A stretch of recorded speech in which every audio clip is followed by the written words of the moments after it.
اعوذ باللہ من الشیطان الرجیم بسم اللہ الرحمن الرحیم والعصر ان الانسان لفی خسر الا الذین آمنوا وعملوا الصالحات وتواصوا بالحق وتواصوا بالصبر۔ قسم ہے زمانے کی، بے شک انسان گھاٹے میں ہے سوائے ان لوگوں کے جو ایمان لائے اور انہوں نے نیک اعمال کیے اور ایک دوسرے کو حق کی نصیحت کرتے رہے اور ایک دوسرے کو صبر کی تلقین کرتے رہے۔ قرآن کریم کی جس سورت کا ابھی آپ کے سامنے ذکر کیا جا رہا ہے، جس کی تلاوت اور تشریح کی جا رہی ہے، وہ سورۃ العصر ہے۔ عصر کے معنی زمانے کی ہیں، اور زمانے کی قسم کھا کر اللہ تبارک و تعالی نے اس سورہ میں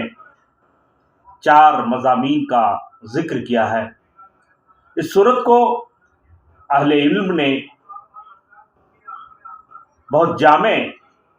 اور بہت ہی مفاہیم کا حامل قرار دیا ہے۔ حضرت امام شافعی علیہ الرحمہ کا یہ قول بہت مشہور ہے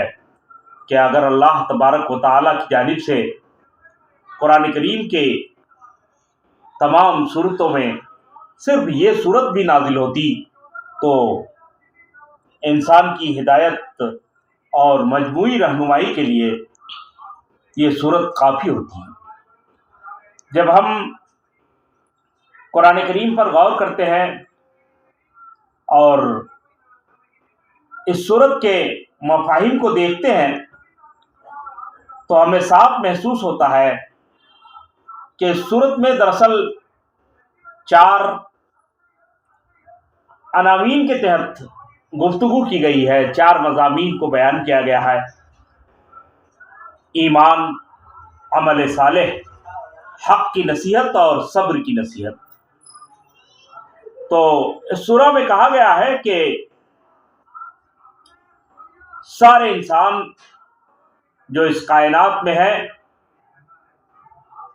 وہ گھاٹے میں ہیں،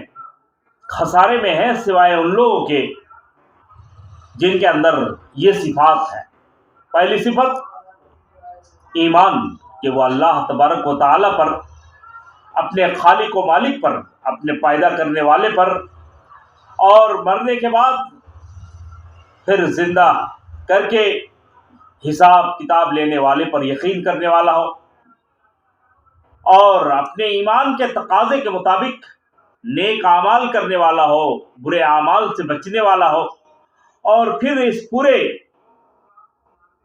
ایمان کو، ایمانیات کو اور اپنے ایقان کو، یعنی یوں کہیے کہ اسلام کو دنیا تک پہنچانے والا ہو، حق کی نصیحت کرنے والا ہو، اور اس دعوت و تبلیغ کے نتیجے میں اس کو جو پریشانیاں ہوں، جو ایذائیں ہوں، لوگوں کی طرف سے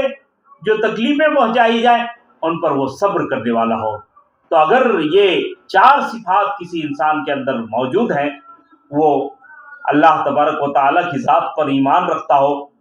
اللہ تبارک و تعالیٰ کی بھیجی ہوئی شریعت پر ایمان رکھتا ہو، انبیاء پر ایمان رکھتا ہو، اللہ تبارک و تعالیٰ کے اس کائنات چلانے کے نظام کا جو عمل ہے، اس عمل کو اللہ تبارک و تعالیٰ کی تخلیق کردہ عمل سمجھتا ہو، اور پھر اپنے ایمان کے مطابق عمل کرتا ہو، اور اس بات کی نصیحت دوسروں کو بھی کرتا ہو، دوسروں کو بھی اس بات کی تبلیغ کرتا ہو، اور تبلیغ کے نتیجے میں پہنچنے والی ایذا کو،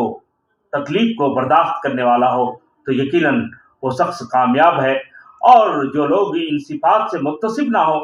وہ اللہ تبارک و تعالیٰ کے اس فرمان کے مطابق خسارے میں ہیں، ٹوٹے میں ہیں، نقصان میں ہیں۔ اللہ تبارک و تعالیٰ سے دعا ہے کہ وہ ہمیں کہنے سننے سے زیادہ عمل کی توفیق نصیب فرمائے۔ وما علینا الا البلاغ۔